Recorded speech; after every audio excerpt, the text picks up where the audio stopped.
राधे राधे। आप सबको मेरे YouTube चैनल भक्ति विधि स्मृति पर स्वागत है। आज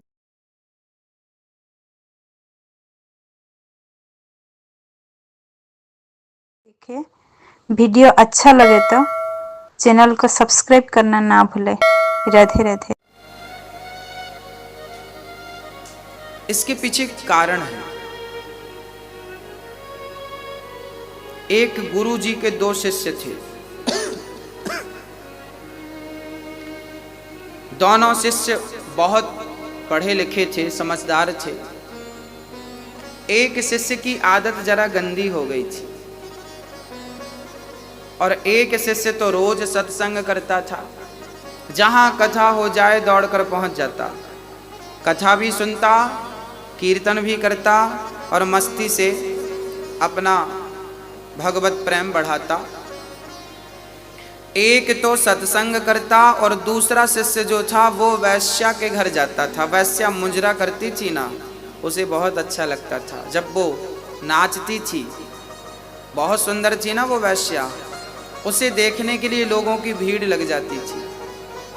आपने भी देखा होगा, आज भी गांव में कथा भागवत सुनाने, अभी हम कथा सुनाने गए थे बिहार में, तो वहाँ लोगों ने बताया कि महाराज जी कथा में इतनी भीड़ नहीं है, इन गांव वालों को पता बस चल जाए कि कोई नाचने वाली आई है तो सबसे ज़्यादा बूढ़ों की भीड़ लगती है।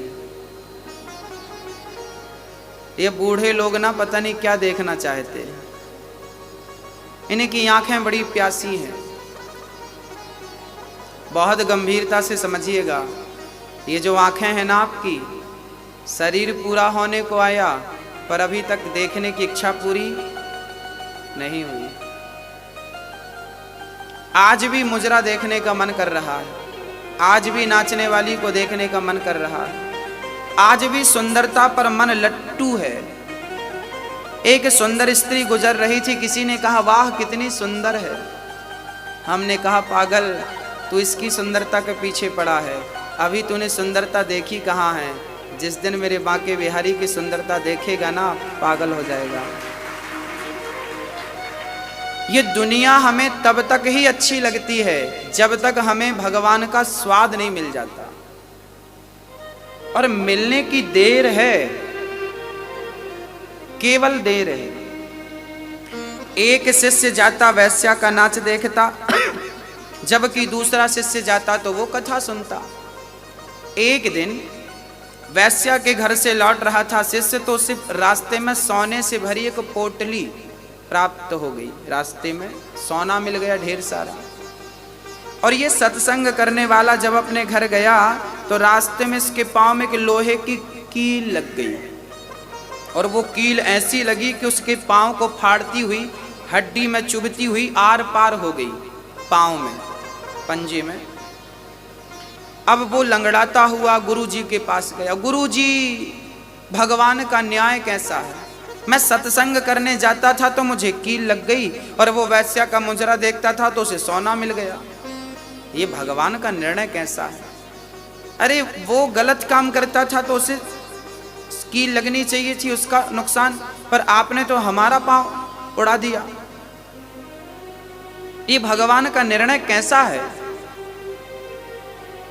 तब गुरु जी ने कहा, बेटा तुम केवल वर्तमान की देखते हो, तुम केवल वर्तमान की सोचते हो, जबकि ईश्वर भूत और भविष्य को देखकर निर्णय लेता। हमें पता नहीं कि कल क्या होने वाला है, लेकिन भगवान को पता है कि कल क्या होने वाला है। तो गुरु जी ने कहा, बेटा वो जो तुम्हारा मित्र था ना जिसे सोना मिला, आज के दिन उसे बहुत बड़ा खजाना मिलने वाला था।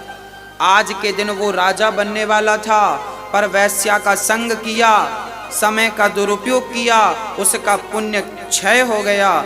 और भगवान ने कहा कि इसे राजा बनना था, क्योंकि पिछले जन्म में इसका पुण्य ज्यादा था, इसे राजा बनना था, पर वैश्या का संग कर करके इसने सारा पुण्य खत्म कर लिया।